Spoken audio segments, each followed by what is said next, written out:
All right, that is the theme for today, that we are willingly becoming the highest expression of ourselves. Who's in for it?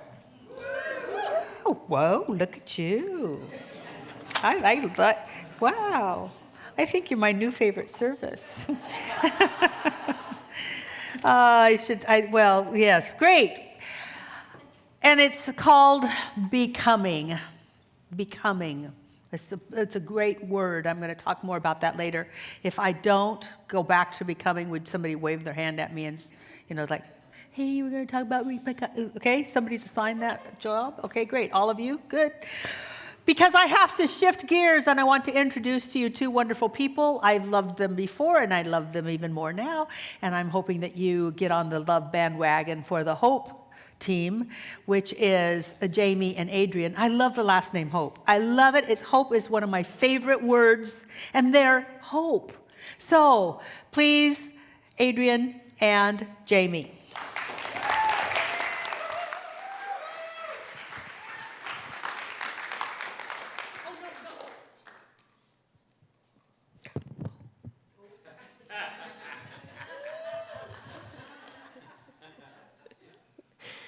Hi, my name is Jamie, or James, and I'm trying on the they, them pronouns recently, but I'll answer to any. I am a micronutrient geek, business owner, and single mom. I'm Adrian. My pronouns are she, they. I'm 15. I swim competitively in the fly, and I play cello in my school orchestra. And we are the Hopes. Life and science actually forced me to come to CSL because I was not thriving and I was in significant pain, emotional, physical, and mental. I had spent many unsuccessful decades trying to solve this pain on my own. You see, I grew up in an ultra-conservative, religious environment. Many would call it a cult. And the blueprint I learned was twofold.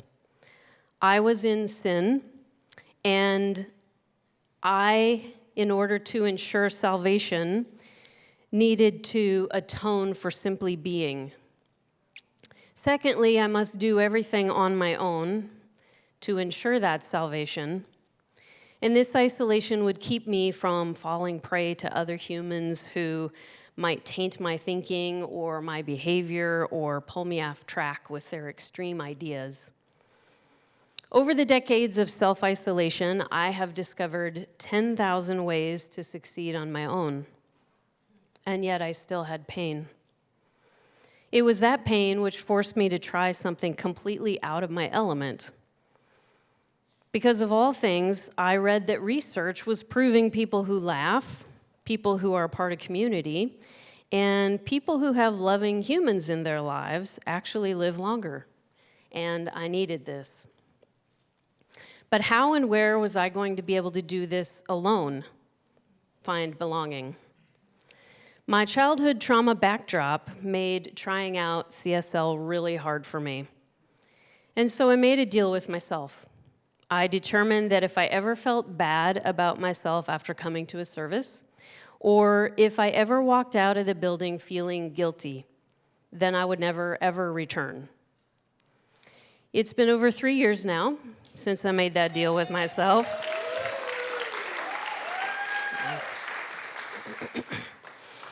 And I'm taken many classes, gone to CBEC, enjoyed the Better Business Break, and continue to attend services regularly.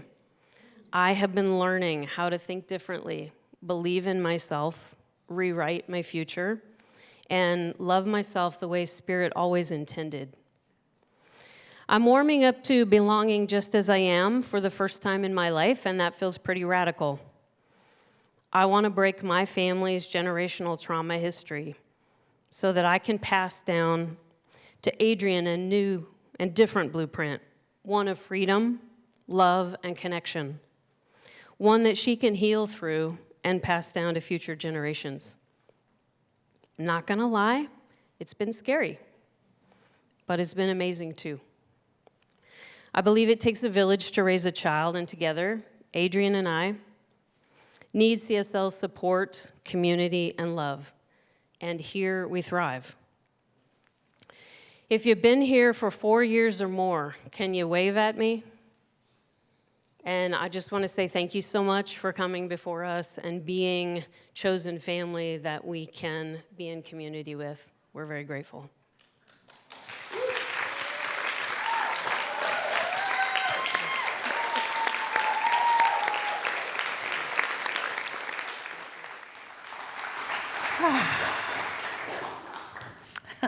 Well, I think this was only a 1 tissue. First service was a 3 tissue. So I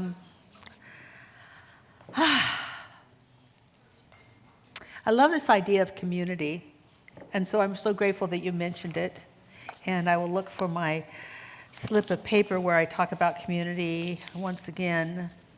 This comes from Thich Nhat Hanh, who is he is now on some plane of existence, so he still exists, but not on earth in form. But he was a very famous writer and Buddhist monk. And he said, the next Buddha will not take the form of a person. By the way, in Buddhist tradition, the Buddha kept reincarnating. And the latest one was here 2,500 years ago. The next Buddha will rather take the shape of a community that practices understanding and loving kindness, a community that practices the way of conscious living. This may be the most important thing for the earth's survival. And I don't take that lightly. In Christian mysticism, they look at the second coming a little differently than more orthodox Christian beliefs, where Jesus will come back to earth. Well, I don't know, after they treated him the first time, I'm not sure I'd want to come back, but anyway. And I'm not sure people are any different either. So in Christian mysticism, that's a different idea. And that is that Jesus woke up to the Christ. The second coming in Christian mysticism is that many people will wake up to the Christ. That a community, a group will wake up to the light that is within them. And that they have been anointed, I love that, been chosen to represent the divine on earth. Isn't that beautiful? Yes. So much more inclusive. No more waiting for somebody to show up to make it okay. We are okay. Wow. So the theme for these few weeks leading up into the 1st of November when I go to Egypt is it's natural to thrive, because a community thrives. And I've been using the metaphor of trees. And last week I talked about my love of trees and why I liked trees. Some of them personal. My husband loves trees. I come from a Native American tradition of Choctaw Cherokee. And the reverence that they had for trees. I didn't speak of that last week, but it's true. One of the things that we can do is talk to them, and they talk back. And if you don't think that they talk back, go talk to a tree and see. I do this on many of my retreats. I send people off to go talk to trees. You got an issue, go talk to a tree, and they won't stop talking. And honestly, I have this vision of them being kind of like extroverts with no one to talk to. So somebody goes by and it starts, I got so much to say. Sit down. Take a seat. Although I am having to rethink that now that I know more about how trees operate, which leads me to the next thing, is that I'm noticing how they function.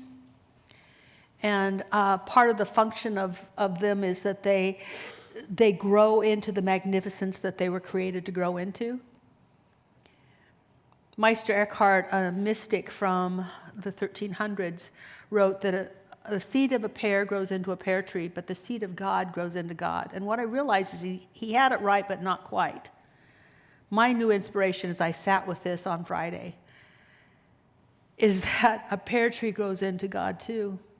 Everything is a reflection of the divine. Creation is the invisible made visible.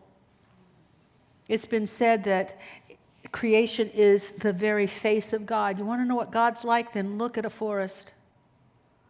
Look at the ecosystem and everything, how balanced it is until we become involved. That's a thought. And so every seed is the hope of creation finding a new way to express itself. Unique, perfect, beautiful, wonderful, and sometimes wild and crazy, and sometimes weird. How many of you have ever considered yourself weird?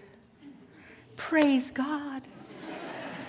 Why would you be like other people? And think about how many of you went through a decade or two of trying to be like others? Aren't you glad we grew out of it? Some of you didn't raise your hand about growing out of it, I noticed, but anyway. I'm not going to point you out, but I did see that. God's glory is showing up as creation, that the tree understands that to glorify God, it is to be the best tree it can be. It is to reach for the sun. It is to absorb the carbon dioxide that we can't enjoy very long. And it is to dig deep, and it is to take the nourishment that the earth gives it.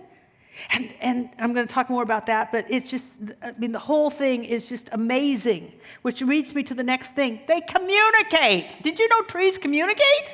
Not just with us. They're not just talking extroverts. Through their web, they've actually got a term for this. This is so cool. It's called the Wood Wide Web.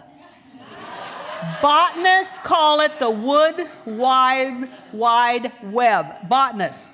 Trees communicate through their root systems, offering profound message of unity, cooperation, and unseen intelligence that sustains life. They not only share information, they share nutrients. They let other trees know that we're running out of water. Just don't absorb too much. They monitor. The older trees monitor the forest and send messages so that they can continue to thrive. They give nurturing and nurture not only messages but nurturing substances to the new trees or the trees that are in the shade. What a community! That's what I want us to be. That's what I want us to be. I read this and I cry because, wow, what a symbol of what could work in the world.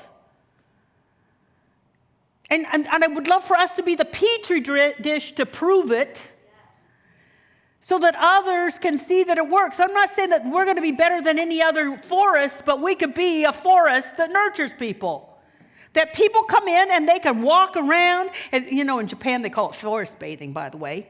They can come in and just walk around and forest bathe for as long as they want.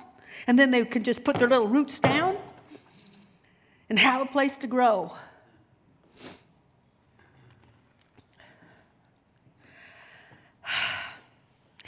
This whole thing about the Wood Wide Web, I just can't. It's just too good. It really does. It symbolizes how one life is supporting all life. And what a beautiful, intricate pattern that is. And it is true. I've read those same things. I'm glad that you would, being a scientist, you would get that, because what I've read is the people that live the longest do laugh and they have a community. It's not like they have a friend. It's good to have a friend. It's good to have a friend to call. Community somehow cares for the soul in such a way that it sticks around longer. Whether you are talking about things or whether it's substantial or not. And what I mean is it could just be a group of people, like on a Friday. I don't see the people that do this. Are the people that are here the second Friday of the month, any of you here? Second Friday folks, they just come to play games and do art. Wow. Just being together makes such a difference. The forest, aka community, is a mutual support system of divine circulation. because those trees who have give to those trees that don't at the moment. And not only do they support the foliage, but because the foliage is healthy, the animals that live in the forest can be healthy. We can be healthy. We breathe because they're healthy. To think that we don't need forests is like Nutsville. It's not as, so can I just use an old-fashioned word? Just plug your ears. Do you know that in the Bible, when Jesus used the word sin, it just meant a mistake? It just meant a mistake. It is a sin to think we can let our forests go, because it's a mistake to think we can let our forests go.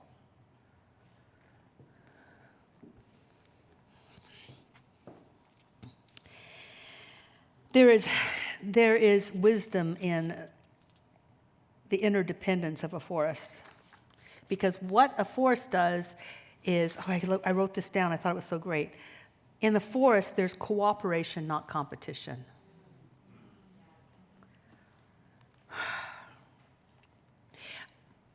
Is Uncle Jack here? No. Oh, there you are. Uncle Jack wanted me to mention something. So I'm inserting this into my talk today, because I listened to the elders. You know, he would be known as the grandfather cedar in Native American culture for this region. And he said, remember when 2000, you said, like, no, I don't remember the talk I gave in 2000. But anyway, I'm sorry, I'm good, but I'm not that good. Anyway, he said, in the year 2000, you spoke about this century being the century where we move into a new age. And I honestly see why we must do it. There was the agricultural age. There was the industrial age. We are now in the information age. Have you noticed it's all about the information age? And then it was prophesied by philosophers and spiritual people that if we don't go into the consciousness age, if we don't grow up in consciousness, in seeing our connection to all life, if we don't become what we are meant to be, that information will not help us. We could have we have had information and it has not helped humanity sometimes. We must grow. And all growing is becoming.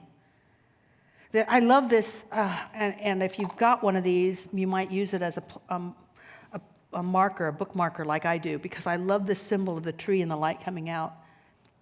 So the tree is alive. It is the glory of God.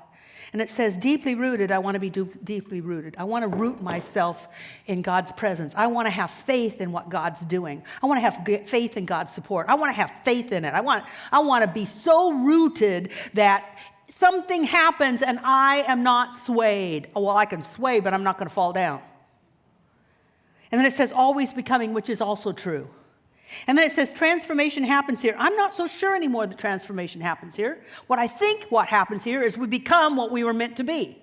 That God seed that is unique like us becomes what we're supposed to be. I'm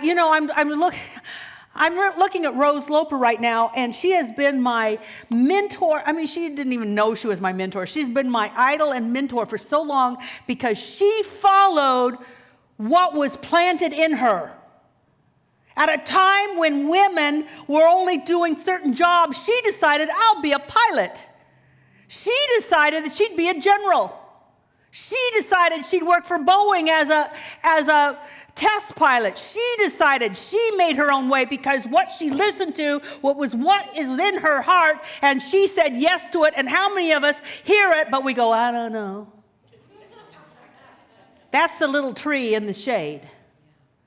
And luckily we have people like Jack and Rose who rise up and are who they're supposed to be. And then they give us the faith to be what we're supposed to be.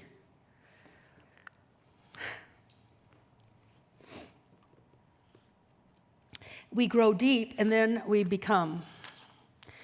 Because God will not forsake us. Yes, last week almost said last year, because it seems like it's been a big week. It seems like a year ago, I talked about hope. Hope is not planted in our heart, and then we're left on our own. Spirit doesn't do that. That would be mean and cruel. And God's not mean and cruel. My God's not mean and cruel. If there is a hope, there is the ability and the power and the support to let that hope come about and be made real. It takes faith, and that's today I want to talk about faith and how to build that faith, develop that faith, encourage that faith, act on that faith. Number one, let others inspire you. Let Jamie inspire you. Let Karen Schiller inspire you. My goodness, $300,000 in debt? I mean, I was upset when I had $10,000. And out of it, and now wanting to teach about it? Let people inspire you. Kenny and Richard's talking about they didn't have the money or the anything to buy a house, and now they got a house. Let that inspire you. When I love it, my sweet friend Frank Selden, who now lives in Bellingham, came all the way here to share that he was so sick he could sometimes not walk or get out of bed, and then he walked the Camino. Why? Using these principles. Let that inspire you. And you know what that's like? That's like you being a tree and letting the roots of the other trees that have overcome and become move into your system to inspire you. It's all around. That's what a community does. We want your stories. I mean, I got my stories, but they're boring after a while. But I got 1 million of them, no. So we let people inspire us. Then, I got to keep my notes. Who knows what I was supposed to talk about? Let's try to get back to my notes. We let other people carry us. Those are the people who will pray for us. Because I've got to admit, there are things that seem like I pray and I have demonstrations. I pray, I have a manifestation. And there are times that it doesn't happen. I'm really willing to lean on other people. I encourage you to do the same. We're going to have a song in a moment, and it's one of my favorite songs. It makes me cry every time. So, I'm going to tell you, and you're going to cry twice, okay? So, and it's about, when you're down and tired, we will rise up. You know what that is? That is the most profound experience. When somebody comes to me, and I'm not in a good mood, and I'm having my own stuff go on, and someone asks me for prayer, something rises up in me, and I am no longer the effect of my life, and something speaks through me. One of the best things that you can do is let another person pray for you, because to do so, they must rise up. And that's an exquisite experience. I'm surprised that we don't fill this whole front thing with just prayers, just people praying, asking for assistance, because sometimes it is heavy. Sometimes it does seem overwhelming. And God says, next. No, it actually says, hold my beer.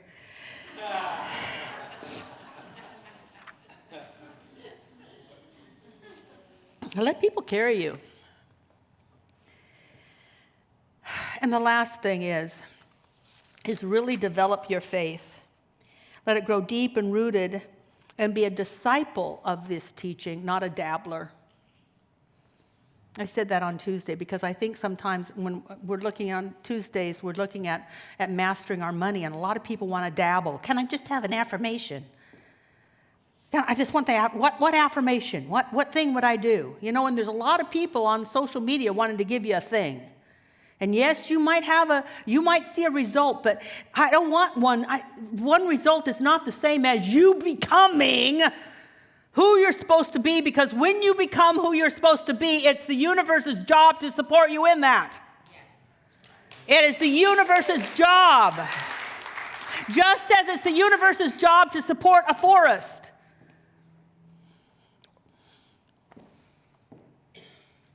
And we started to have to go deep and believe in that and to test it. Test it. I asked somebody if they'd pledged. I mean, their life has been changed. They talked about how they understand that they transitioned. When they didn't transition, they just became who they were supposed to be, and they discovered that by being in here and by being in this community. And I said, well, did you pledge? Did you make an intentional gift? And they said, no, because I don't know what my finances are. And I said, well, can you do $5 a week? Yes.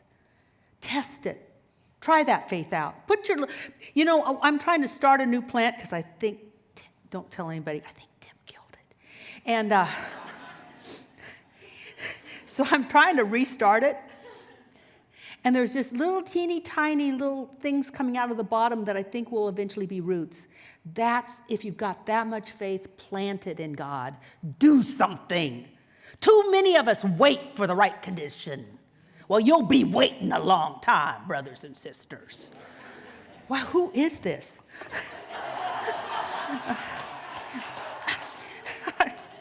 Jamie, you're going to leave here afraid.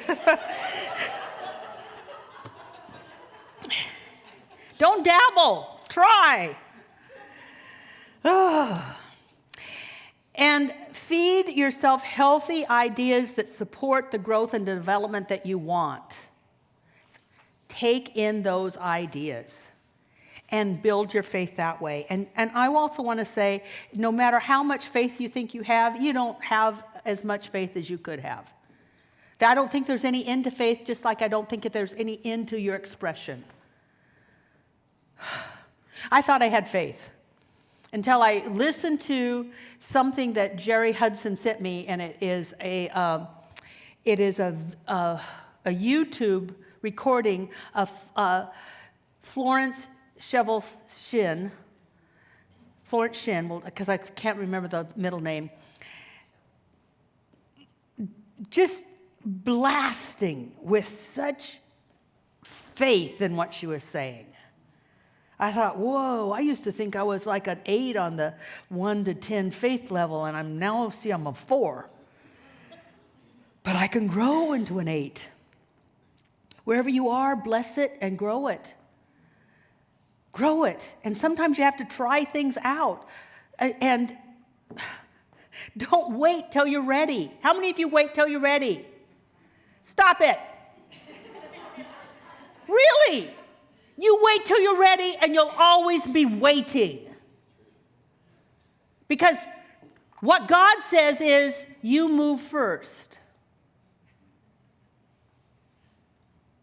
I don't think my mentor / idol, Rose Loper, waited till she was ready. I think she just moved, didn't she? What really happened? The universe gave me doors of opportunity. I opened the door, stepped through, and do the work. Okay, so what she said is, for those of you online, is that the universe gave her doors of opportunity. She opened the doors, stepped through, and did the work. So just honestly. But here's the thing. The reason she could recognize the doors is because she already had big goals. Those are the doors of opportunity.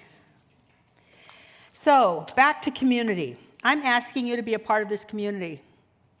I've just been listening, and the whole talk is working me. Because I want this community to be so strong that when I leave, you will call to yourself a very strong, deep, centered leader. No, I love it. Everybody's. It's going to happen sometime. I'm not giving you my notice. Stop it. No. This is not the talk. This is prelude to the talk. Because it's going to happen sometime. I'm already thinking about buying another horse. I mean, it's like, how would I have time to have 2 show horses? I mean, does that make any sense? But you know what? I want this community to be so strong. What is true right now is that we have some mighty cedars in our midst that give a lot, like 80% of what it takes. And what I want is some of the ones that are planted to grow into cedars. I'd love for you, if you've been, what would we call it? Forest walking, like the Japanese talk about. If you've been walking and you're here, great, we're always here for you. But I'd like some people that say, I'm in. I want to be a part of this place. I want to help make this place strong. I want to feed others like I've been fed. I want to play it forward so that this is an everlasting forest. And that there's the depth of spirit in here that people come in and feel different. How many of you have come in at least once and left feeling better? That's the power of community. It's the power of community. I truly encourage you to talk to me if you'd want to be a member, and I encourage you to fill this out. That woman that I talked to today was, I can't fill this out. I don't know what I am. I don't know how stable it's going to be. Can you do $5 a week? Yes. You see, she put her roots into the ground. She's saying, I'm in this much, and that will grow her more. And I'm saying this because, frankly, I've been timid in the past. I'm growing up. A community is self-sustaining. And for us to think that somehow this is supported by anybody but you is like crazy making. It's supported by you. If you gain, please contribute, because that's what's going to keep us providing this kind of spiritual message. It's really easy. And do it to the degree that feels good to you. Don't give till it hurts. Nobody teaches that, give till it hurts. That's a bunch of stuff. But give because it feels good. Support because you've been supported. And you want others to feel that as well.